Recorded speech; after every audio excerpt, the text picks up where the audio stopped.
አሁን አልዘመረም ዛሬ ህዝቡ ጨርቃ ነጠፈ ዘንባባ ጎዘጎዘ አርብ ቀን እኮ ሰቀለ በቃ አለቀ ይሄው ነው ይሄው ህዝብ አይደል እንደዚህ ያደረገው እንኳን ላንተ ለተቀመጥክባትም አህያ መሬት መርገጥ አይገባትም ብሎ ጨርቅ ያነጠፈ አምላክ ሰው ነው ዛሬ አርብ ቀን ደግሞ በጨርቅ አይኑን አስሮ በጥፊ የመታህ ማን ነው ብሎ ይሳለቁበት በቃ ከሆሳዕና ቀጥሎ ቀራንዮ አለ ከቀራንዮ ቀጥሎ ግን ትንሣኤ አለ ያ ክብር ይበልጣል ተርበል ሊሆን ይችላል ተገለን ሊሆን ይችላል ታርደል ሊሆን ይችላል ደንፈሶ ሊሆን ይችላል ብዙ መከልና ይችላል ግን አርብን አልፎ ትንሣኤ ማየት ያስፈልጋል ብዙዎቻችን ዓለምን መናቅ ሲባል በቃ ኦርቶዶክስ ማለት ስራ ፈት የሆነ ትርጉም ሰጣ አይደለም ትርጓሜን ስትመለከቱ ዓለምን መናቅ ማለት ዓለም ጎምጀት ስስታም ዓለም ሆነን ነው የሚያሳየው በቅዳሴ ላይ አንድ ላስታውሳችሁ ዲያቆኑም እንደሚለው ወንድሞች ወይ ይህንን ዓለም ምን አትበሉ ይላል አትውደዱ ዓለሙ ሐላፊ ነው ንብረቱም ሐላፊ ዲያቆኑ እኮ እንደዛ ነው የሚለው ነገ እንደምንሞት እያወቅን ክፉ ቃል ከአፋችን እንዲወጣ መቆጠብ ዘመናዊ ማለት አንደኛ ይሄ ነው እንጂ ሺህ ዓመት እንደሚኖር ሰው ብዙ ዓመት እንደሚኖር ሰው ነገ በምን መንገድ እንደምንጠራ ሳናቀው ስስታም መሆን አይገባም ዘመናዊነት ማለት አንዱ ትርጉም ይሄ ነው ማለት ብዙዎቻችን በጣም ለቤተክርስቲያን እንቆረቆራለን በማህበራዊ ሚዲያ በምንሰማው በአካልም በምናየው በጣም ተበሳጭተን እንወግናለን ስንወግን ግን ቤተክርስቲያን ላይ ለምን ይሄ መጣ ግን አይባልም ልብ በሉ ብዙዎቻችሁ መከራ የሌለባት ጭቅጭቅ የሌለባት ቤተክርስቲያን እንፈልጋታለን እንደዛ ሆነም አታውቅም ቤተክርስቲያን እንደምናቀው ከውስጥም ከውጭም ሁሉ ጠላቶች አሉበት ይሄ ቤተክርስቲያን እድገቷ ነው የቤተክርስቲያን ታሪክ ባለ መድረክ የሚናገረው ይሄንን በስደት ሳለን ካፋችን ቢደርቅ የጽዮን ዜማ ከወንዙ አጠገብ ቁጭ ብለን ሳለን ድምፁን ሳንሰማ እንግዲህም ትዛት የዕለት ወፁ ትዛት የሰዓት እንተባት ይወርድ መንፈስ ቅዱስ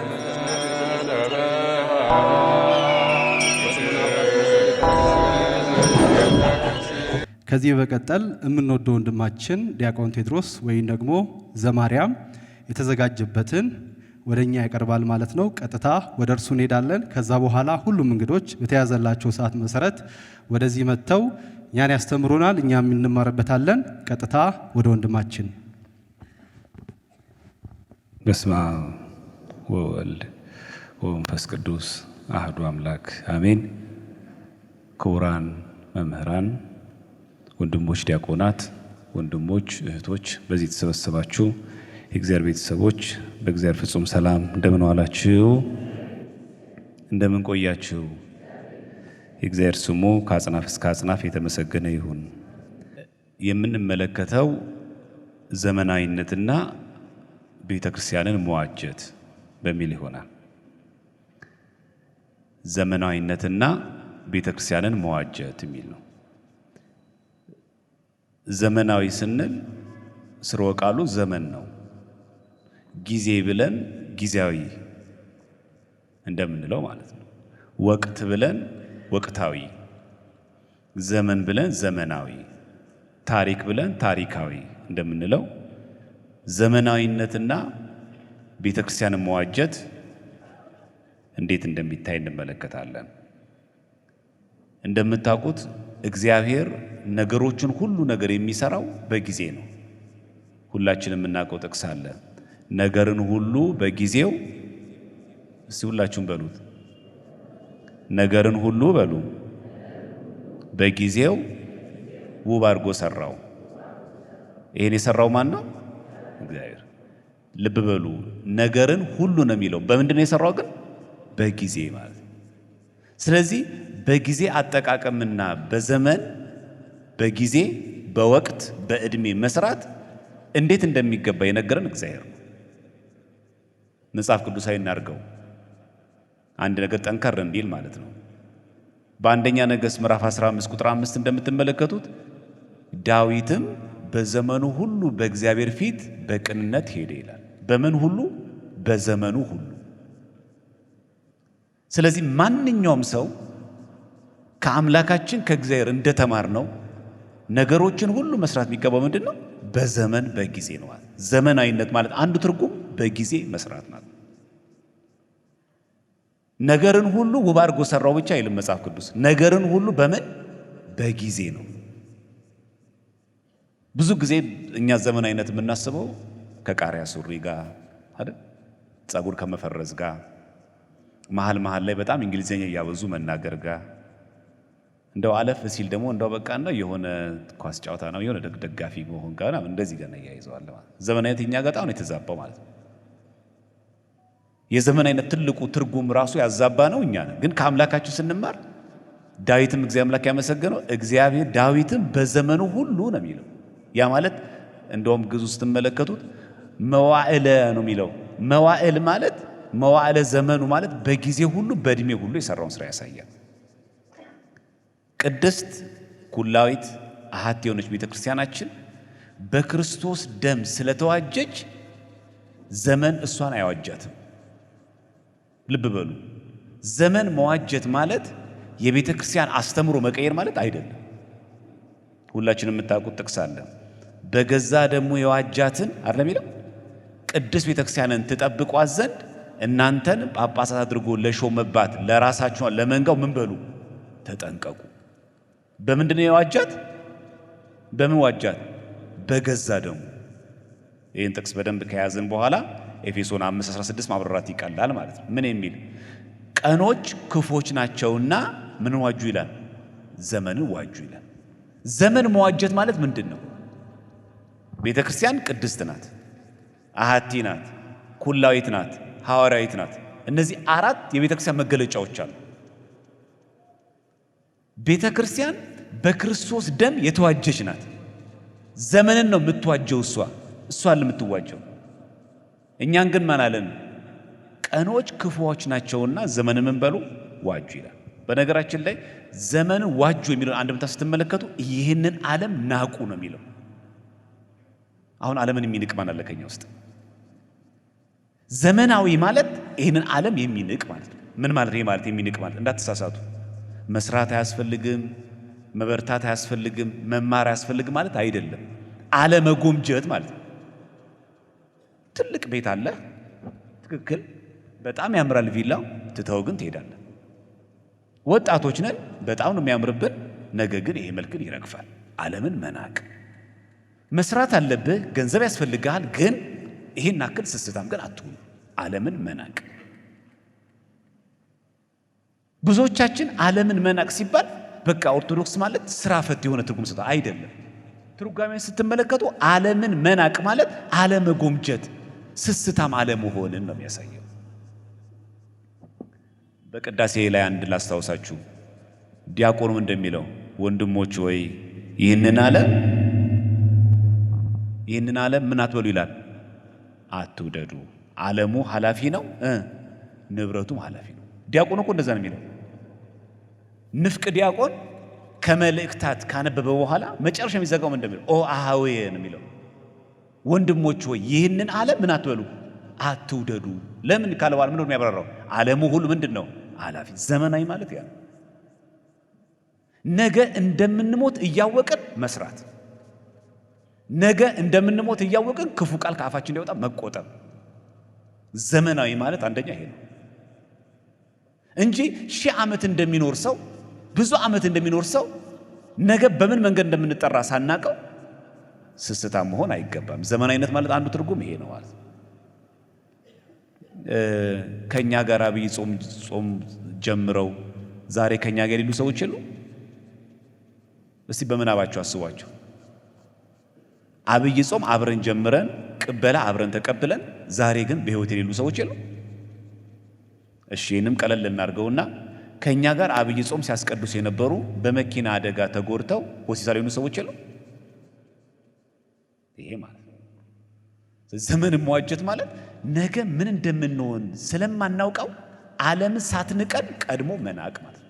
ጳውሎስ ይህንን ያደረገው እኔ ለዓለም ከተሰቀልኩበት ዓለምም ለእኔ ከተሰቀለበት ከጌታዬ ከክርስቶስ መስቀል በቀር ሌላ ትምክህት ከኔ ራቅ። አሁን ጳውሎስ ተሰቅሎ እኮ አይደለም ለዓለም እኔ ዓለም በእኔ ዘንድ ስቁል ናት፣ የሞተች ናት፣ እኔ አልፈልጋትም። ዓለም ደግሞ እኔ ጳውሎስን አትፈልገኝም። አይች ንቋታል። ዘመናዊ ነው ማለት ነው።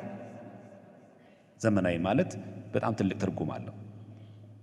ሁለተኛው ዘመናዊ ሰው አንድ ሰው ሲባል ትጉህ መንፈሳዊ ብርቱ ሰራተኛ ነው። በቤተ ክርስቲያናችን ሊቀ ትጉሃን የሚል ስም የሚሰጠው ሰዓታትና ማህሌት ቅዳሴ ለማያቋርጥ ሰው ሊቀ ትጉሃን የሚባል የዘንድሮስ ብላችሁ እንዳትጠይቁኝ። ሊቀ ትጉሃን ብሎ የሚሰጠው አንድ ሰው መጋቤ ሥርዓት የሚባለው ቤተክርስቲያናችን የፍትሐ ነገሥት ሊቅ ሲሆን መጋቤ ሥርዓት ይባላል። ፍትሐ ነገሥቱን እንክት አድርጎ ከነ ትርጓሜ የበላ ማለት። እኛ መጋቢ ምንድን ነን? አሁን ስም ይሰጥ ቢባል እኛው ምንድን ነን? ብዙዎቻችን የቤት ሥራ ነው። እንግዲህ በጳውሎስ እናስደግፈው በመጽሐፍ ቅዱሳዊ ጥቅስ ሮሜ 12:11 ላይ ለሥራ ከመትጋት አትለግሙ ይላል። ብዙ ሰዎች የሚተቻው ኦርቶዶክስን በዚህ አይደል? ሥራ ፈትነትን ታበረታታለች፣ በዓላት እያበዛች፣ ተስካር እያበዛች። ሮሜ 12:11 ተመልከቱ። ለሥራ አትለግሙ ካለ በኋላ በመንፈስ የምትቃጠሉ ሁኑ፣ ለጌታ ተገዙ ይላል። ለሥራ አትለግሙ ካለ በኋላ አይ በጣም ጎበዝ ሰራተኛ የቢዝነስማን መሆን ነው እንጂ መንፈስ አያስፈልግም እንዳንል በመንፈስ ደግሞ የምትቃጠሉ ሁኑ ይላል። የእግዚአብሔር ስሙ የተመሰገነ ይሁን። አይቱ ስንት ነገር እንዳለ በውስጡ ብዙዎቻችን ሳትናረጓለን። የሚገርም ቢዝነስማን ይሆንና ቤተክርስቲያን ግን ድርሽ ብሎ ያውቅ። አንዳንዶቻችን ደግሞ የሌለ የቤተክርስቲያን አገልጋይ ነን። ከአውደ ምሕረትም ከቅዳሴም ከሰዓታትም አንጠፋ። ዓለማዊ ስራ ላይ ግን በጣም ሲበዛ ሰነፎች ነን። መስራት አንወድም። ጳውሎስ እንድን ያለው ለሥራ አትለግሙ ካለ በኋላ አይ በጣም ጥሩ ሰራተኛ እንድንሆን ብቻ ነው እንዳንል በመንፈስ የምትቃጠሉ ሁኑ ይላል። ሁለት ነገር በውስጡ አለው ዘመናዊነት ማለት። ስለዚህ ኦርቶዶክሳዊ ሕይወት ማለት ዘመናዊ ሕይወትን ይሄንን ዘመንን መዋጀት ስንል በዚህ መንገድ የሚተረጎሙ ዓለምን መናቅ ዘመናዊነት ነው። ሁለተኛ ለሥራ ትጉ ሆኖ መንፈሳዊ መሆን። ቆላሲስ 4:5 ላይ ዘመኑን እየዋጃችሁ ይላል። አይቹ ቃል ንግግሩ ጳውሎስ ዘመኑን እየዋጃችሁ በውጭ ባሉት ዘንድ በጥበብ ተመላለሱ። ምን ማለት ነው? ይህንን ዘመን በምግባር በሃይማኖት ጸንታችሁ ሰዎች መናፍቃን ሲመጡ አንቀጽ አውጥታችሁ መጽሐፍ አልባችሁ መልሱላቸው ማለት። በዚህ አጋጣሚ ዕቅበተ እምነት መስራት የሆኑ የቤተ ክርስቲያን አካላት ግዴታ፣ ሌሎቻችን ምንተኛበት አይደለም። በጎረቤት፣ በስራ ቦታ፣ በሰፈር፣ በአብሮነት በብዙ መንገድ ይገለጽ ይችላል። የግድ ላይ ብለህ ላታስተምር ትችላለህ። አንቺም እንደዛው። መስሪያ ቤታችን ያሉ ሰዎች አንድ ጥቅስ ብናገኝላቸው ሊመለሱ የሚችሉ ሰዎች እኮ አሉ። ምን ነው ቻንዛ አንቺ ምን ሆነሻል? ዛሬ እሮብ እኮ ነው፣ ዛሬ ወተት ትጠጫለሽ ብትያት እኮ ምትሆናት ጥቅስ አጠቅሽላት። አንተ ዛሬ እኮ ሆሳዕና ነው ቅዳሴ አብረን እናስቀድስ ብትለው እኮ የሚመጣ ሰው ነው። ስንት ሰዎችን ገደልናቸው በዚህኛ። ለዚህ ነው ዘመኑን እየዋጃችሁ ማለት ያለው። ዘመኑን እየዋጃችሁ በውጭ ባሉት ዘንድ ይላል። በውጭ ባሉት ማለት ከኦርቶዶክስ እምነት ውጭ ያሉት በጥበብ ተመላለሱ። አንተ መናፍቅ እያልክ አይደለም። አንተ አሕዛብ ናሲ ዛሬ እስቲ ጸበል ላስጠምቅ እያልኩ አይደለም። በጥበብ ተመላለሱ ነው ያለው። እንደ ርግብ ምን ሆኑ ነው ያለን? የዋህ እንደ እባብስ ልባም ሆኑ። አይ ዘመናዊነት ማለት ዘመን መዋጀት ማለት ይሄ ነው። ለኛ ምን ብሎ ነገርን? ዘመኑን እየዋጃችሁ አለ በውጭ ባሉት ዘንድ። ያ ማለት ከኦርቶዶክስ በአፍ ባሉት ዘንድ በምን ተመላለሱ አለ? በጥበብ ተመላለሱ። እንደውም አንደኛ ተሰሎንቄ 5:4-12 ላይ በውጭ ባሉት ዘንድ በአገባብ እንድትመለሱ ይላል። እንድትመላለሱ አንዳችም እንዳያስፈልጋችሁ በእጃችሁ ልትሰሩ እንለምናችኋለን። ምን ማለቱ ነው? ይህን ቃል ሲተረጉም ከምግባር ከሃይማኖት ውጭ ሆናችሁ በበጎነት እንዳትነሱ እንዳትታሙ ሁላችሁ በሃይማኖትና በምግባር በሳችሁ ተገኙ። ውይ እኔ ቤተክርስቲያን ያቆምኩት በሱ ምክንያት ነው እንዳንባል ማለት፣ ማስቀደስ ያቆምኩት በሷ ምክንያት ነው እንዳንል ማለት። ያ ብቻ አለ። በዚህ ጋር የሚናገረው አንዳች እንዳያስፈልጋችሁ ይላል። በእጃችሁ ልትሰሩ ለምናችኋለሁ። ምን ማለት ነው? እኔ ኦርቶዶክስ ሰነፍ አንተን አየው ብሎ ማለት። አያችሁ ነው ጳውሎስ እንደሚናገር ዘመን መዋጀት ማለት። ስለዚህ ስማርትፎን መያዝ ማለት አይደለም ዘመናዊነት። ከሳምሰንግ ወደ አይፎን መቀየር አይደለም። መጀመሪያ ከፕሮማክስ ፊት አሳሰባችሁን ፕሮማክስ እናድርገው። መጀመሪያ መሰልጠን ያለበት ይሄ ነው። ከዛ ስልኩን እንቀይረው፣ ቀሚሱም ይቀየር፣ ሱሪውም ይቀየር፣ ጫማውም እንቀይረው። በጣም ያምርብን፣ በጣም እንግናጊጥ። ስጋዊ ነገር ነው። የመጀመሪያው የሚቀርመው ግን የኛ ጭንቅላት ነው። በእጃችሁ ልትሰሩ ለምናችኋል ይላል ጳውሎስ። ምን ማለቱ ነው?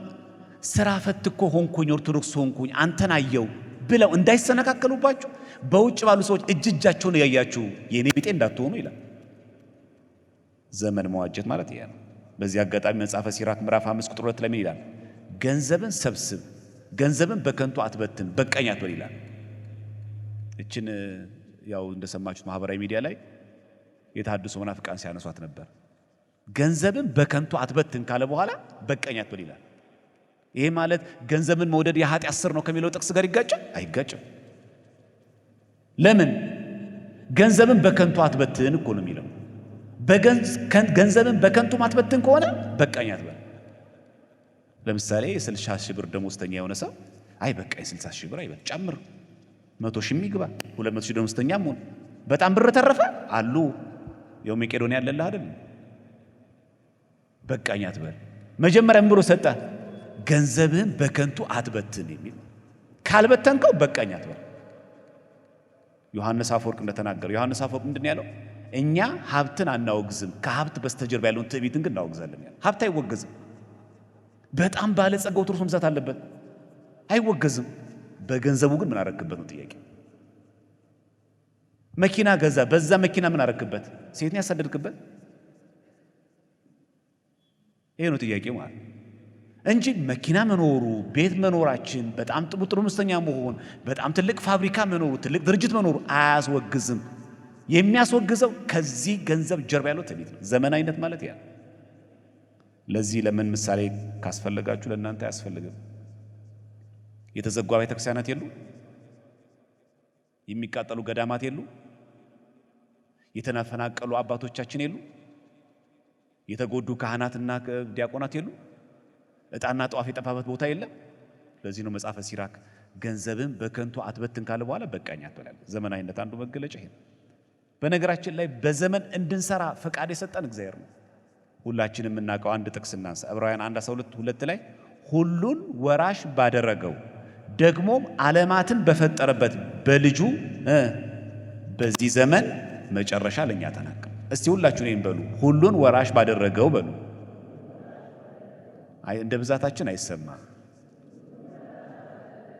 ደግሞም ዓለማትን በፈጠረበት በልጁ በዚህ ዘመን መጨረሻ ለኛ ተናገረ። በልጁ መቼ ነው የሚለው? በዚህ ዘመን። እግዚአብሔር የሚሰራው በጊዜ ነው። ጊዜያችሁን እንዳታባክኑ። ጊዜ አለማባከን አንዱ ዘመን መዋጀትና ዘመናዊነት ነው። እሺ፣ ሌላው ደግሞ ለቤተ ክርስቲያን ያለን ውግልና መከራ የሌለበት ውግንና የለም። ብዙዎቻችን በጣም ለቤተ ክርስቲያን እንቆረቆራለን። በማህበራዊ ሚዲያ በምንሰማው በአካልም በምናየው በጣም ተበሳጭተን እንወግናለን። ስንወግን ግን ቤተ ክርስቲያን ላይ ለምን ይሄ መጣ ግን አይባልም። ልብ በሉ፣ ብዙዎቻችሁ መከራ የሌለባት ጭቅጭቅ የሌለባት ቤተ ክርስቲያን እንፈልጋታለን። እንደዛ ሆነም አታውቅም። ቤተ ክርስቲያን እንደምናውቀው ከውስጥም ከውጭም ሁሉ ጠላቶች አሉባት። ይሄ ቤተ ክርስቲያን እድገቷ ነው። የቤተ ክርስቲያን ታሪክ በዓለም መድረክ የሚናገረው ይሄንን። ብርሃነ ዓለም ቅዱስ ጳውሎስ ምንድን ያለው?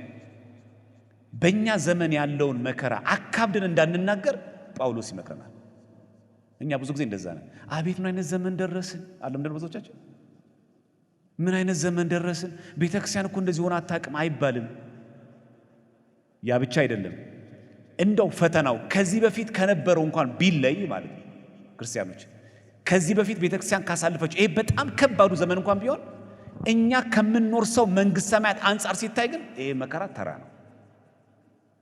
ጳውሎስ እንዲህ ይላል ሮሜ 8:12 ላይ ለኛ ይገለጥ ዘንድ ካለው ክብር ጋር ቢመዛዘን ይላል። አይታችኋል? እኛ በመንግስት ሰማያት ወርሰን የምናገኘው ክብር ቢመዛዘን የአሁኑ ዘመን ስቃይ ምንም እንዳይደለ አስባለሁ ይላል ጳውሎስ። ምንም እንዳይደለ አስባለሁ ካለ እኛ ምን እንደምንል አስቡት። ስለዚህ የሰማዩን መንግስት የሚያስብ ሰው አሁን ቤተክርስቲያን የደረሰባትን መከራ እንደው በጣም እንደው ምን ይሻለኛል ብሎ ጭንቀቱ ስለሚገባው ለኛ ይገለጥ ዛለው ክብር አንጻር ቢመዛዘን ያለው ጳውሎስ ሮሜ 8:12 ላይ አሁን ያለው መከራ እንደምንም ነው የሚታሰበው። ያ ክብር ይበልጣል። ተርበን ሊሆን ይችላል፣ ተገለን ሊሆን ይችላል፣ ታርደን ሊሆን ይችላል፣ ደም ፈሶ ሊሆን ይችላል፣ ብዙ መከራ ልናይ እንችላለን። ግን ዓርብን አልፎ ትንሣኤ ማየት ያስፈልጋል። ዛሬ ቀኑ ምንድን ነው? ምን በዓል ነው የምናከብረው? ሆሳዕና። አሁን አልዘመረም ዛሬ ህዝቡ? ጨርቅ አነጠፈ፣ ዘንባባ ጎዘጎዘ። ዓርብ ቀን እኮ ሰቀለ። በቃ አለቀ። ይሄው ነው። ይሄው ህዝብ አይደል እንደዚህ ያደረገው? እንኳን ላንተ ለተቀመጥክባትም አህያ መሬት መርገጥ አይገባትም ብሎ ጨርቅ ያነጠፈ አምላክ ሰው ነው። ዛሬ ዓርብ ቀን ደግሞ ጨርቅ በጨርቅ አይኑን አስሮ በጥፊ የመታህ ማን ነው ብሎ የተሳለቁበት። በቃ ከሆሳዕና ቀጥሎ ቀራንዮ አለ። ከቀራንዮ ቀጥሎ ግን ትንሣኤ አለ። ግድ ነው። በቃ በዓሉን ብቻ ማሰብ ሳይሆን ሂደቱን በደንብ ማወቅ ያስፈልጋል። ለምንድን ነው ቤተክርስቲያናችን ዛሬ ጠዋት ማህሌቱ በከበሮ የሆነው? ሁለት ወገን አሏ፣ ያመሰግኑና ያላመሰገኑ። እኛ ካመሰገኑት ወገን ነን፣ ካላመሰገኑት አይደለም። ሕፃናቱን ዝም ማሰኛቸው ከሚባሉ ሳይሆን አብረው ካመሰገኑት ወገን ስንል ነው የዘመርነው። ስለዚህ ሁል ጊዜ ሆሳዕና ቀን የቆመ ሰው ቀራንዮ መርሳት፣ ነገ እኮ ሕማማት ይገባል። ከዛ እኮ ስቅለት አለ። ከዛ በኋላ ግን ትንሣኤ አለ። እግዚአብሔር ለዛ በሰላም ያድርሰን። አባ ባኩሚስ የተባለ አባት ልንገራችሁ። አባ ባኩሚስ እዚህ ማቴዎስ ወንጌል 24:30 ላይ አንድምታው ላይ አለ። በጣም አብዝቶ እየሰገደ አባ ባኩሚስ ከጾሙና ከጸሎቱ ከስግደቱ የተነሳ ላብ አልቦት መሬቱ ጨቀየ። እየሰማችሁ ነው? ማን ነው የሚባለው አልኳችሁ? አባ ባኩሚስ እየሰገዱ ናቸው። ባህታዊ የበቃ አባት ነው። በጣም ጥልቅ ስግደት እየሰገደ አፈሩ ጭቃ ሆነና በጣም በላቡ እኮ ነው፣ በውሃ አይደለም፣ በዝናብ አይደለም፣ በላቡ ጨቀየ። ከዛ ጌታችን ተገለጠለት። ልክ ጌታችን ሲመለከተው ምን አለ አባ ባኩሚስ ጌታዬ አንተን አገኘ ብዬ እንደዚህ ሆንኳል። ከዛ ጌታችን ምን ሆኖ ታየው? እንደተሰቀለ ሆኖ ታየው። እኔም እንኳ አንተን አድን ብዬ እንዲህ ተሰቅያለሁ አለ። ወይ ሲል መስቀሉን ሲያዩ ቀራንዮን ሲመለከተው ኧረ ገና ነኝ ብሎ መስገድ ጀመረ። አሁን እኛም እንደዛ ነው። አሁን እኛ ጋር የበቃ ሰው ቢኖር እኔ በቤተ ክርስቲያን ያየሁት መከራ ብለህ ብታወራ ለእግዚአብሔር ብዬ እኮ እኔን ሁሉ ዋጋ የከፈልኩት ስራዬን ትቼ ምን ትቼ ብለህ የምናወራውን እግዚአብሔር ቢመዝነው እንደ አባ ባኩሚስ አፋችን ነው የሚያስይዘን። ልክ የተሰቀለውን መድኃኒዓለም ኢየሱስ ሲመለከት ወይ ገና ነኝ ለካ አለው። እሱ እኮ ምን ብሎ የተናገረው? አንተን አገኘ ብዬ እንዲህ በስግደት ጾምና በጸሎት ፈለግኩ አለ። እኔ ሳንተን አድን ብዬ ተሰቅዬ የለ እንዴ? ለሁላችን እግዚአብሔር አምላክ ማስተዋልን ያድለን። ስለዚህ ዘመን አይነት ማለት ነው በወቅት በጊዜ ከሚደርስብን መከራ ይልቅ መድኃኒዓለም ኢየሱስ ክርስቶስ ለእኛ የከፈለውን ዋጋ እያዩ ይህንን መከራ መናቅ ማለት ነው። ቤተ ክርስቲያን የምታስበው እንደዛ ነው። ምንም መከራ እንክፈል፣ በማህበርም እንሆን፣ በሰቤት የምናገልግል፣ በአብነት ትምህርት የምናገልግል፣ ቤተ ክህነት የምንግባ፣ በአውደ ምሕረት የምናገልግል፣ በየትኛውም መዋቅር ውስጥ እንግባ፣ እኛ የምናየው መከራ በሙሉ ቢመዘን መድኃኒዓለም ኢየሱስ ክርስቶስ ከከፈለው ዋጋ ጋር አይነጻጸርም። እንደኔ የቆመ ያለው እንዳቱ የውድቀት መጀመሪያ ይሄ ዘመኑ ዋጁት ማለት ያ ቀራንዮን ማየት ይገባል። እስቲ ጳውሎስን እንመልከተው እንዴት እንዳየ መከራ። ሁለተኛ ቆሮንቶስ 11:23 ላይ ምን አለ ጳውሎስ መሰላችሁ? እንደውም አለ እንደ እብድ ሰው ላለው አለ ጳውሎስ። እንደ እብድ ሰው ላለው ካለ በኋላ እኔ ይበልጣለሁ አለ።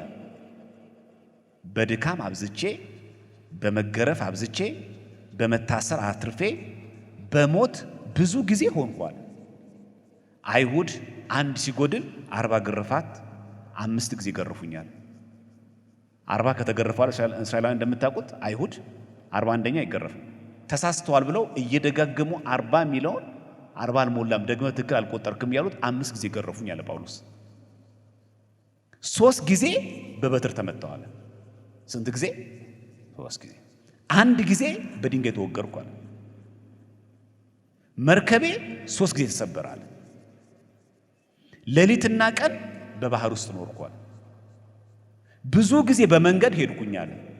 በወንዝ ፍርሃት፣ በወንበዴዎች በኩል ፍርሃት፣ በወገኔ በኩል ፍርሃት፣ በአሕዛብ በኩል ፍርሃት፣ በከተማ ፍርሃት፣ በምድረ በዳ ፍርሃት፣ በባህር ፍርሃት፣ በውሸተኛ ወንድሞች ፍርሃት፣ ነበረብኝ። በድካምና በጥረት ብዙ ጊዜም እንቅልፍ በማጣት በራብና በጥም ብዙ ጊዜም በመጦም በብርድና በራቆትነት ነበርኳል። ገድለ ጳውሎስ አረይታል። የቀረውን ነገር ሁሉ ሳልቆጥር ዕለት ዕለት የሚከብድብኝ የአብያተ ክርስቲያናት ነገር ነው። እስቲ ይህን በሉ። የቀረው ነገር ሁሉ ሳልቆጥር በሉ። ዕለት ዕለት የሚከብድብኝ የአብያተ ክርስቲያናት ሁሉ ሐሳብ ነው። በቃ ኦርቶዶክሳዊ ማለት ይሄ ነው። አይታችኋል ጳውሎስ ስንት ጊዜ መርከቡ እንደተሰበረ፣ ስንት ጊዜ ራቆቱ እንደነበረ፣ ስንዴ እንደተራበ። የቀረውን ነገር ሁሉ ሳልቆጥር በቃ መርሳት። ለቤተ ክርስቲያን ለመቆም በዚህ ዘመን የሚፈልግ ሰው እኔ እኮ በእናታችሁ ይህንን ቤተ ክርስቲያን እንዴት አድርጌ እንዳቆምኩት፣ ይሄ ጽዋ ማህበር በነገራችን ላይ ይህንን ሚዲያ ቀጥ አድርጎ የሚያቆም መድኃኒዓለም ነው፣ አንተ አይደለም። እኛ ቀጥ አድርገን የምናቆመው ጽዋም የለም፣ ቀጥ አድርገን የምናቆመው ሰንበትም የለም፣ ቀጥ አድርገን የምናቆማትም ቤተ ክርስቲያንም የለችም። እንዳትሳሳቱ ክርስቲያኖች፣ ቀጥ አድርጎ የሚያቆማት መድኃኒዓለም ነው። እሱ ከመሰረታት ማንም አያፈርሳት። እንዳትሳሳቱ። ዋጋ ከፍለን ሊሆን ይችላል ማለት ያለብን የቀረውን ነገር ሳልቆጥር። ሁሌ የሚያሳስብኝ አብያተ ክርስቲያን ነገር የተቀበለው መከራ በጣም ብዙ ነው፣ አልቆጠረውም ማለት ኦርቶዶክሳዊ ማለት ያ ነው። እሺ ኦርቶዶክሳዊ የሆነ ዘመናዊ ሰው ምን እንደሚያደርገው የሆሳዕና ቀን መሰብሰብ ነው? ስቅለት ሲመጣ ስግደት ቤተክርስቲያኑን መሙላት ብቻ ነው? ወይስ የፋሲካ ቀን ነጭ ለብሰን ብቻ ማስቀደስ ነው? መላ ዘመንን በተጋድሎ መኖር ማለት ነው። እኛ እንዲህ ነን። አንዳንድ ጊዜ ታውቃላችሁ፣ የሆነ ጊዜ ማዕበል ሲነሳ ያው ሚዲያ ስለምንወድ እንደምታውቁት ሆ ብለን የሌላ አስቀዳሽ እንሆናለን። የሆነ ሰሞን እንደኛ ኪዳን የሚያደርስ የለም፣ እንደኛ አስቀዳሽ የለም፣ እንደኛ ገዳማት የሚጓዝ ሰው የለም። የሌለንም በቃ የሆነ ጊዜ ደግሞ እልም ያደርገናል። የሆነ ጊዜ ሞባይላችን ውስጥ ያለው ዘፈን ዲሊት እናደርገውና የሆነ ጊዜ ደግሞ ዳውንሎድ፣ የሆነ ጊዜ ቤተክርስቲያን የማንጠፋ የመጨረሻ ከበሮ መቺ፣ የሆነ ጊዜ ደግሞ ናይት ክለብ ያደርገናል። ቀድሞ ወንድማችን በዝማሬም እንዳስታወሰን ጌታችን መድኃኒታችን ኢየሱስ ክርስቶስ ለገብረ መንፈስ ቅዱስ እንደሆነ ቃል ይከባለት ተአምረ ኢየሱስ ላይ ያለ ምዕራፍ 43 ላይ አሁንም ወዳጄ ገብረ መንፈስ ቅዱስ ያለ መድኃኒታችን ኢየሱስ ክርስቶስ የምትፈልገውን ሁሉ ለምነኛ ነው። እቺን አሁን በደንብ ስሙ። ከዚህ ይቀጥላል። በራሴ ቃል ኪዳን ገብቼልሃለሁ ካለ በኋላ ስለ ስሜ ይላል። ስለምን? ስለ ስሜ መላ ዘመንህን ጸዋትወ መከራውን እየታገስክ ስትጋደል ኖረሃልና። መቼ ጊዜ? መላ ዘመን። በቃ አለቀ። እስከምታረጅ አይደለም፣ እሺ፣ እስከምታገቡም አይደለም። እንዳትሳሳቱ። ጥሩ ደሞዝ እስከሚከፈላችሁ አይደለም። ባለስልጣን እስከምትሆኑም አይደለም። አሜሪካ እስከምትሄዱም አይደለም። ውጭ ሀገር እስከምንወጣም አይደለም። መላ ዘመንን። ዘመናዊ ማለት መላ ዘመን ለእግዚአብሔር አሳልፎ መስጠት ነው እንጂ ወቅታዊ ክርስቲያን እንዳትሆኑ። ወቅታዊ ጽሑፍ ነው እንጂ ወቅታዊ ክርስቲያን የለም። እሺ፣ ወቅታዊ ጽሑፍ አለ፣ ወቅታዊ ክርስቲያን ግን የለም። መላ ዘመንን። ገድለ ተክለ ሃይማኖት ተመልከቱት። ያንን ሰይጣን ያደረበትን ሰው አቡነ ተክለ ሃይማኖት ጋይኑን ካወጡለት በኋላ ያ ሰው ምን ሆነ ነው የሚለው? ሞቶ መንግሥተ ሰማያት እስከሚገባ ድረስ ይላል በተረፈው ዘመን ሁሉ መነኮሳትን ደስ የሚያሰኝ እግዚአብሔርን የሚወድ ሆነ ይላል። በምን ዘመኑ ነው የሚለው? በተረፈ ዘመኑ። በቃ ስንት ዓመታችሁ ነው በሉ። በተረፈው ዘመናችን ሁሉ ቤተክርስቲያን እንኖር። ዘመናዊ ማለት ያ እንጂ ቆይ እስከማገባ ነው ቤተክርስቲያን የምመጣው፣ ሀብታም እስከምሆን ነው፣ የሆነ ነገር እጄ ላይ እስከሚገባ ነው፣ ከዚህ በኋላ ጭራይም አይገኝም ካለን ዘመኑን አልዋጀንም። በነገራችን ላይ ትክክለኛው ዘመን የሚዋጅ ክርስቲያን ቤተ ክርስቲያን ከፍተኛ የሆነ መከራ በምትቀበልበት ጊዜ ከንግግር ይልቅ ዝምታ ላይ ያተኩራል። ተግባር ላይ ነው የሚያተኩረው። ጌታችንን ምሳሌ እንውሰዷ። መምህራችንም አይደል ማርቆስ 14:61 ላይ እርሱ ግን ይላል ዝም አለ፣ አንዳችም አልመለሰም። እስቲ ሁላችሁም በሉ እርሱ ግን በሉ ዝም አለ፣ አንዳችም አልመለሰም። ክብር ምስጋና ለሱ ይሁን። አይታችሁ ዝም። ቀራንዮ ላይ ስትሰቀል ብታስረዳ የሚሰማ ሰው የለም። ዝም። ምን አልመለሰም ነው የሚለው? አንዳችም።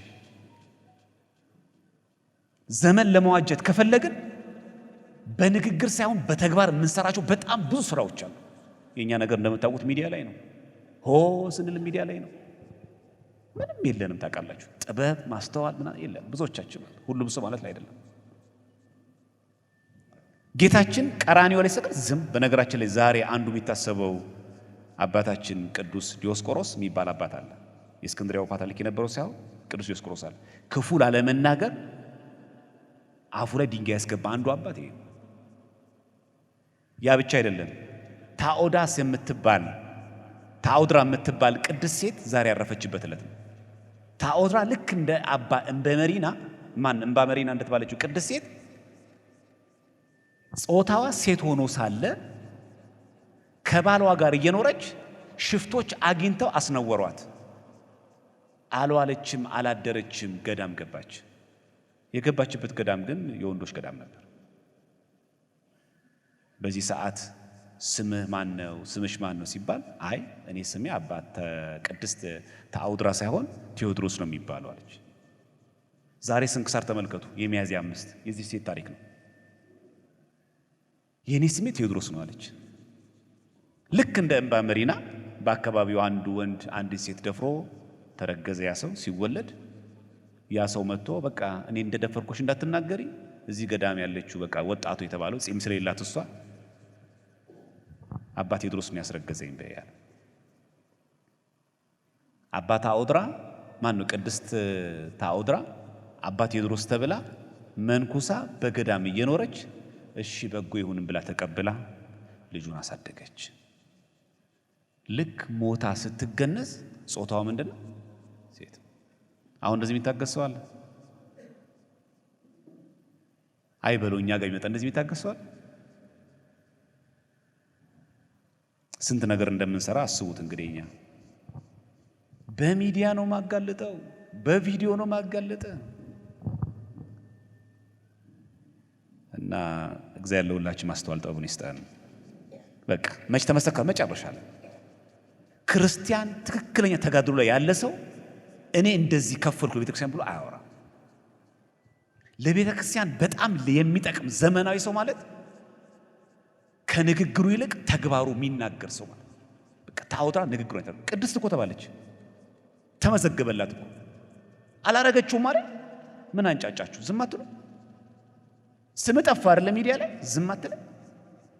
ነፃ ነህ ከዛ ውስጥ አንተ ዝም በላ። ስራውን እግዚአብሔር መግለጥ ይደላል። ነፃ ነሽ ከዛ ዝም ማለት ነው። እኛ በጣም የሚገርመው ከድርጊቱ ይልቅ እኛ ነው የምንንጫጫው። ንጹህ ነሽ አንቺ በዚህ ነገር፣ አንተ ንጹህ ነህ፣ እኔ ንጹህ ነኝ። ዝም በል እንደ አባ ታኦድራ። አንቺ ነሽ የደፈርሽው፣ ዝም። አሳድጊው እንደለመድሽው፣ እሺ ዝም። ልጁን ከገዳም ነው የተባረረችው። በነገራችን ላይ ከእምባመሪና የምትለየው ከገዳም ወጣች፣ አባሯት። ዘማች መነኩሴ ተብላ ከገዳማ ወጣ ልጁን አሳደገችው። ሞት አይቀርም ሞተች። በቃ ያጋጥማል። ይሄ በንጽህና ቤተክርስቲያን ማገልገል አንዱ የዘመናዊት መገለጫ ነው። እሺ ሌላው በጣም አንድ ሰው በቤተክርስቲያናችን ትጉ በጣም ዘመናዊ የሚባለው ሰው ወይ ደግሞ ዘመናዊ ዋጀ ሰው ቤተክርስቲያንን በሚገባ የሚያውቅ ሰው። ብዙዎቻችን ቤተክርስቲያን አናውቃትም። ይሄ መቼም እንደማንወሻሽ እርግጠኛ ነኝ። አብዛኞቻችን በተለይ እንኳን ለማህበራዊ ሚዲያ እንጂ መናፍቃን ላይ እናሳልቃለን እንጂ እኛ ራሱ አናውቀው። አቤት በጣም ጎበዞች፣ በጣም ሚዲያ ላይ በጣም እኮ ለመናፍቃን መልስ ሰጣችሁ። አንተም አታውቀውም። ኦርቶዶክስ ትልቁ ችግር እኮ ያለ ስንት ወጣት ነበር ሲንተባተብ ነበር ለኦርቶዶክስ መልስ ሲባል። ስንቶቻችን ነበር አፋችን የሚተሳሰረው። ግን ኦርቶዶክስ ነን። የጥምቀት ቀን የምናሰፋው ቀሚስ፣ የምናሰፋው ቲሸርት፣ የምናሰፋቸው ነጠላዎች በስመ አብ ወልድ ያዛርጋውን ስለ እምነት ቢጠይቁን መልስ የለን። የደመራ ቀን እንዴት እንደምንሆን ይዩት። መጥፎ ሆኖ አይደለም፣ እየነቀስኩት አይደለም። ይሄንን ኦርቶዶክሳዊ ትምህርቱን ግን ታውቀዋለህ? ትምህርቷን ታውቀዋለህ? ኦርቶዶክሳዊ ትምህርቱን ምን እንደምትፈልግ ካንተ ከዚህ ይጀምራል። በጳውሎስ እናስደግፈው ይሄንን ጥቅስ ብርሃነ ዓለም ቅዱስ ጳውሎስ በአንደኛ ጢሞቴዎስ 6:18 ላይ እንዲህ ይለናል፣ እውነተኛውን ሕይወት ይይዙ ዘንድ እችን አብረን እንድናት ደስ ይለኛል ካላስቸገርኳችሁ።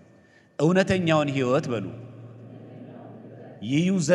ይይዙ ዘንድ ለሚመጣው ዘመን ለራሳቸው መልካም መሰረት የሚሆንላቸውን መዝገብ እየሰበሰቡ ከዛ እናንተ ጨርሱት። መልካሙን በደንብ ስሙ።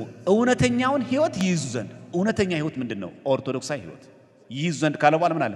ለሚመጣው ዘመን ይላል። አቺ ዘመን መዋጀት ማለት ለሚመጣው ዘመን ለራሳቸው መልካም መሰረት የሚሆንላቸውን እየሰበሰቡ ነገ ልጅ ይጠይቃል። ለሚመጣው ዘመን ማለት ያ ነው። እውነተኛውን ሕይወት ነው የሚለው። ሕይወት እኮ አለ፣ ብዙ ሕይወት አለ። የውሸት ሕይወት አለ፣ የምንፍቅና ሕይወት አለ፣ ዓለማዊ ሕይወት አለ።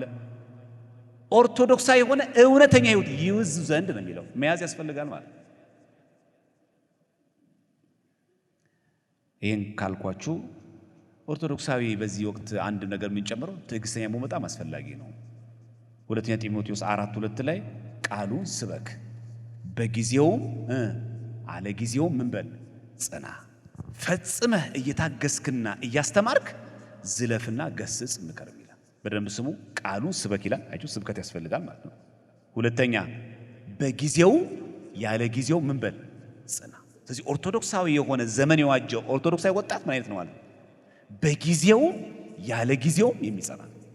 ዘመነ ሰላም ላይም ይሰራል፣ ዘመነ ጸብ ላይም ይሰራል። በጦርነት ጊዜም ስራ ይሰራል፣ በሰላሙ ጊዜም ስራ ይሰራል። ጤነኛ እያለም ስራ ይሰራል፣ ታሞ እያለም ስራ ይሰራል። አግኝቶም እያለ ስራ ይሰራል፣ አቶም እያለ ስራ ይሰራል። በጊዜውም ያለ ጊዜውም ጽና።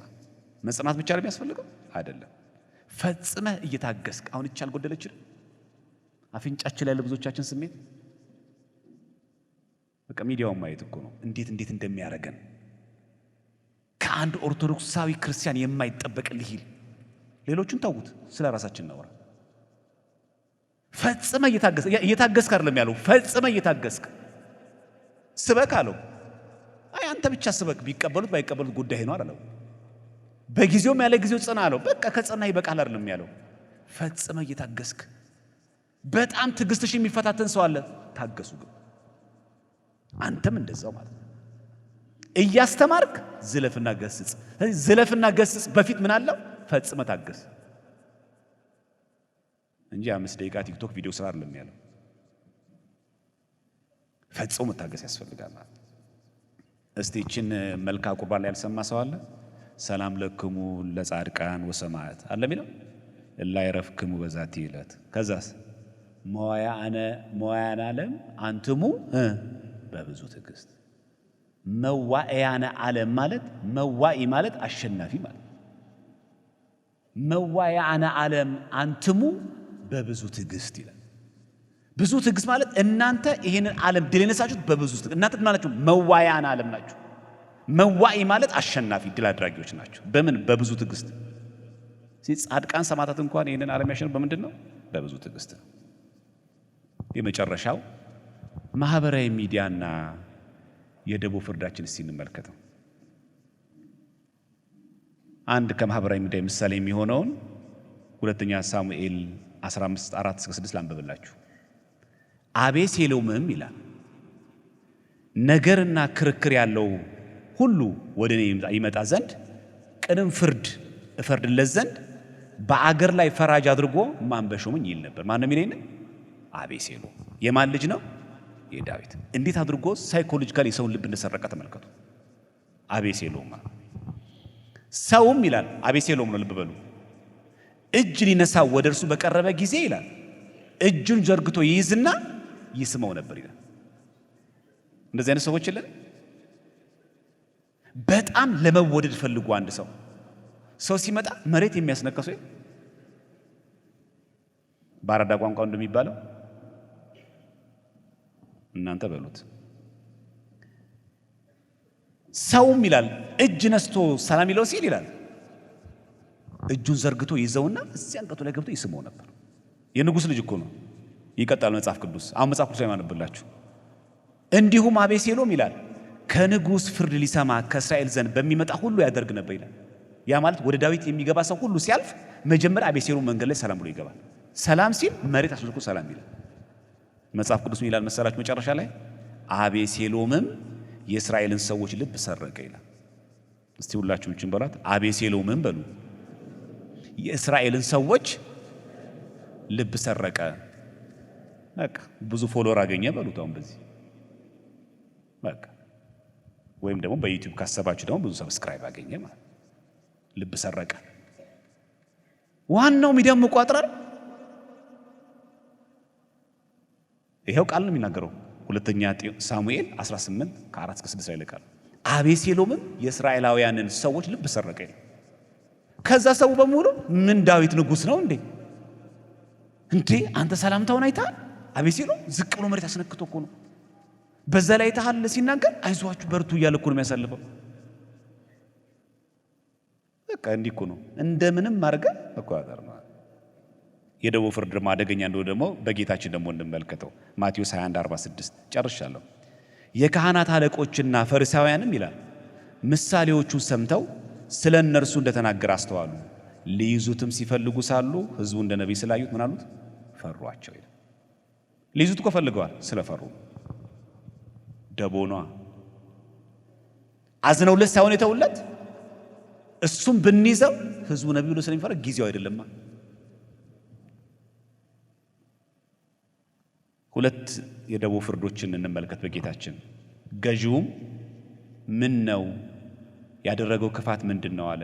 እነርሱ ግን ይሰቀል እያሉ ጮሁ። ምን እያሉ? ይሰቀል እያሉ ጮሁ። ይሄ አሁን በደቦን ሆይታ ነው። እውነት ግን ማን ነው? እውነት ያለው ማጋ ነው። እንዴ አትፍሩ እንጂ እውነት ያለው ማጋ ነው? ኢየሱስ ክርስቶስ ጋር። እዛ ጋር ግን ምንድን ያለው? ደቦ ይሰቀል። ኦርቶዶክሳዊ ወጣት ዘመኑ ከዋጀ ከደቦ ፍርድ መውጣት አለበት። ብዙ ሰው ደግፎታል እኮ ይሰቀል የሚለውን ሐሳብ። ትክክል ነው ግን አይደለም።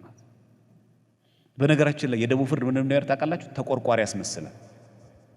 ለቤተ ክርስቲያን ቀንቼ ነው ያስመስል አይደለም።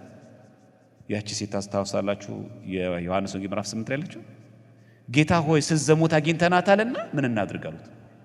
ትወገር ካለ ጨካኝ አምላክ ሊሉት፣ አትወገር ካለ የሙሴ ሕግ ይሻር ሊሉት። እሱ ግን ምን አለ?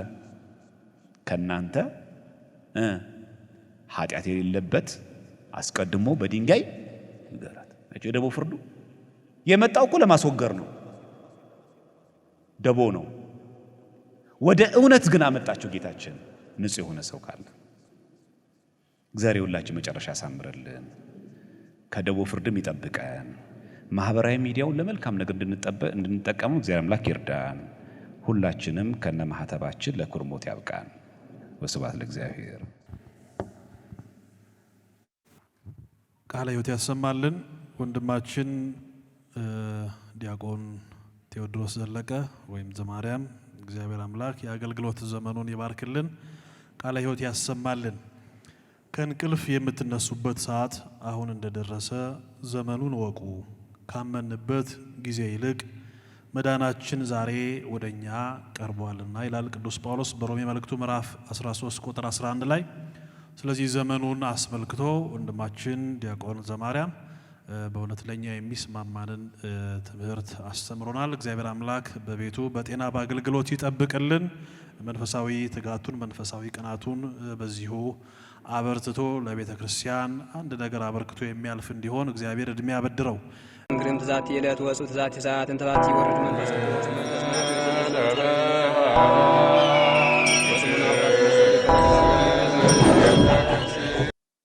በስመ አብ ወወልድ ወመንፈስ ቅዱስ አሐዱ አምላክ አሜን። የተከበራችሁ የእግዚአብሔር ቤተሰቦች እንደምን ዋላችሁ? ድምጻችሁ አይሰማም? እንደምን ዋላችሁ? ልዑለ ባሕርይ ንጹሕ ባህሪ ሕያው ባሕሪ አምላካችን እግዚአብሔር እችን ሰዓት ለምስጋና ስላገናኘን ስሙ የተመሰገነ ይሁን።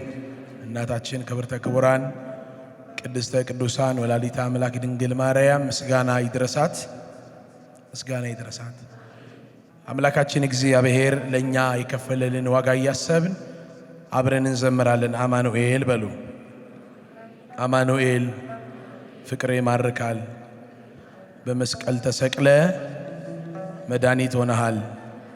ዝማሬያችን ይቀበልል።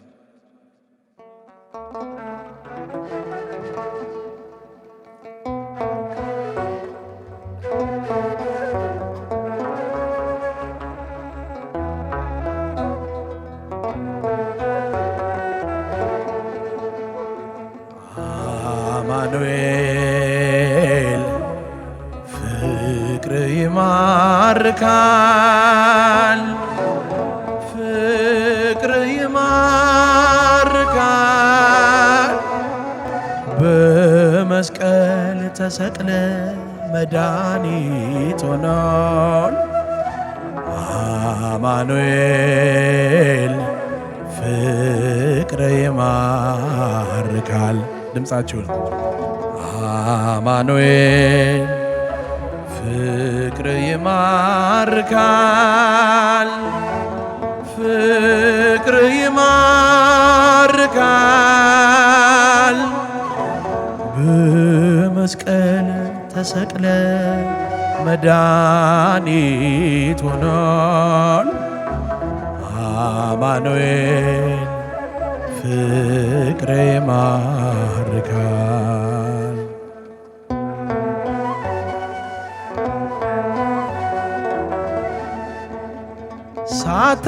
ሳታቆስል በፍቅር ማረከን፣ ልጆች አርገ በድል አስከተልከን። በደለኞች እኛ ሆነን ሳለም አንተ ከፍለ ክሳችን ተጣለ። ኪርያ ላይሶን ኪርያ ላይሶን ኪርያ ላይሶን ኪርያ ላይሶን አማኑኤል አማኑኤል ፍቅር ይማርካል፣ ፍቅር ይማርካል፣ በመስቀል ተሰቅለ መድኃኒት ሆኗል። አማኑኤል ፍቅር ይማርካል።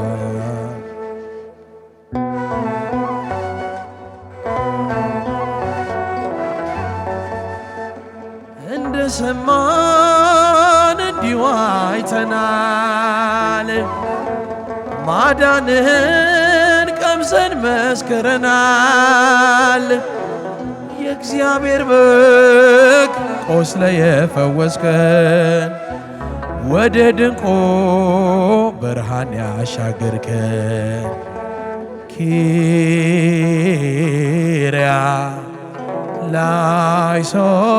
ላይሶን ኪርያ ላይሶን ኪርያ ላይሶን ኪርያ ላይ ድምፃቸውን አማኑኤል አማኑኤል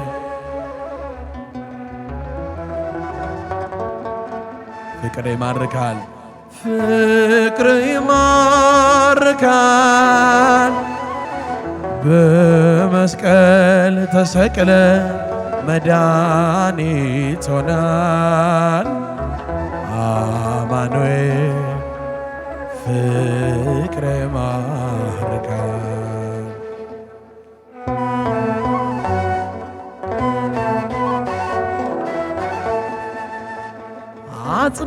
አጽናንተን ሞትን አስተከዝከው፣ ወደ ጥልቁ እንዲወርድ አዘዝከው።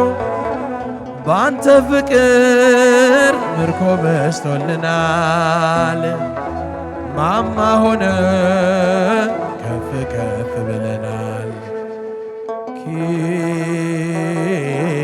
ኪርያ ላይሶን ኪርያ ላይሶን ኪርያ ላይሶን ኪርያ አማኑኤል ፍቅር ይማርካል ፍቅር ይማርካል በመስቀል ተሰቅለ መድኃኒት ሆኖን አማኑኤል ፍቅር ይማርካል።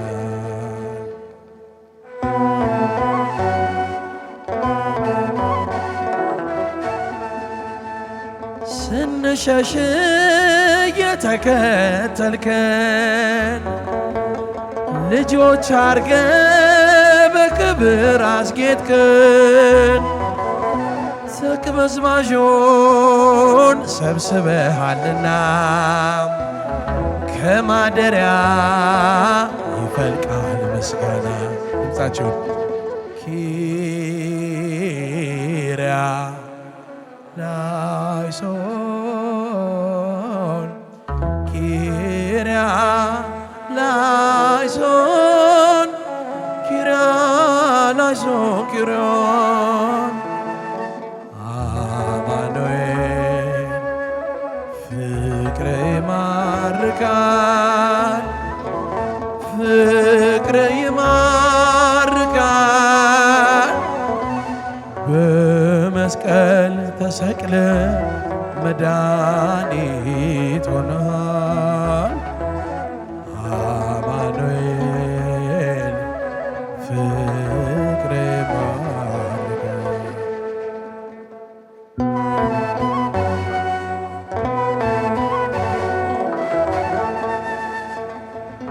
መከራው ክርስትናዬን አጣፈጠው ስደቱ ማህተቤን አጠበቀው በሞት መንደር በሐዘን ውስጥ በመከራ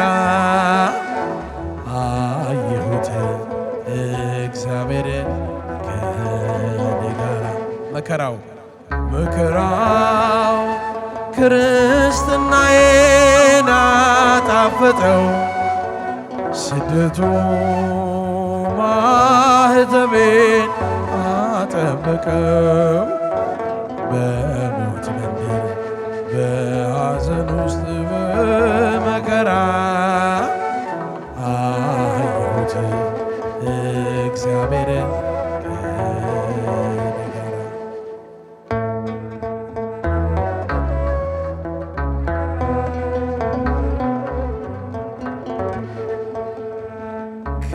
ክርስቲያን ተብለን በክርስቶስ ስም የተጠራነው በጥልቅ ውስጥም በእግዚአብሔር እንድናምን ነው። ለጥቂት ጊዜ ቢበረታብን ስደት አዘኖ አምላካችን ግን መውጫ ያዘጋጃል። በዚህ ተጽናኖ መከራው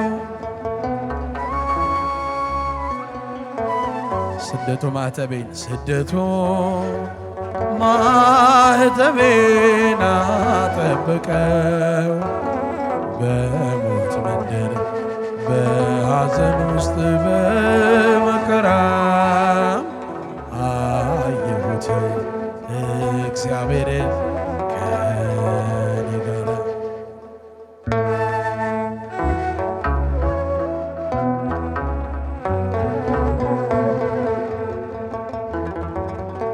በስደት ሳለን ካፋችን ቢደርቅ የጽዮን ዜማ ከወንዙ አጠገብ ቁጭ ብለን ሳለን ድምፁን ሳንሰማ በእግዚአብሔር ጊዜ ከባቢሎን ምድር እንለቃለን። መሰንቋችንን ካህያ ዛፍ ላይ እናወርዳለን። መከራው ክርስትናዬ መከራው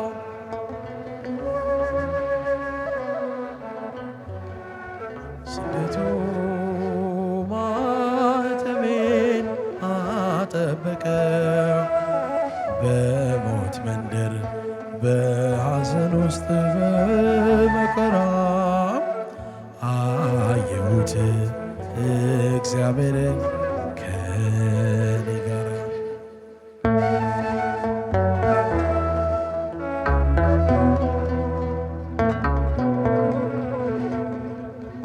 ከጸጋ በላይ እንዳንፈተን ይከልለናል።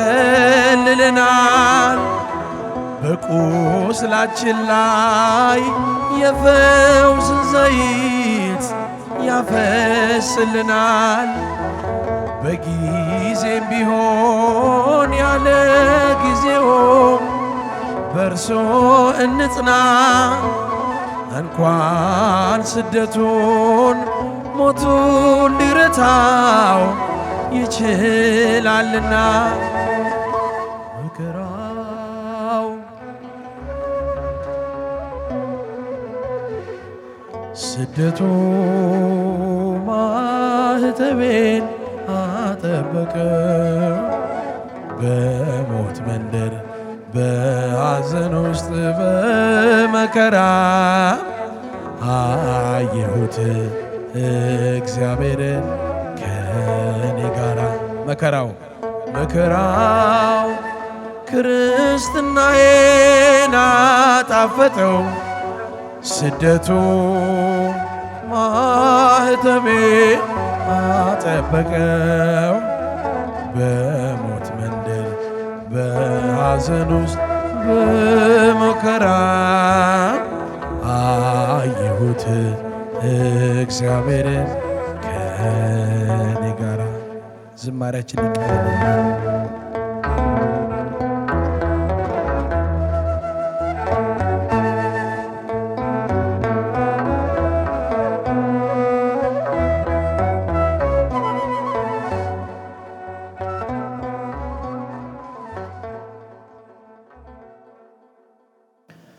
የሰማነውን ነገር ማን አምኗል?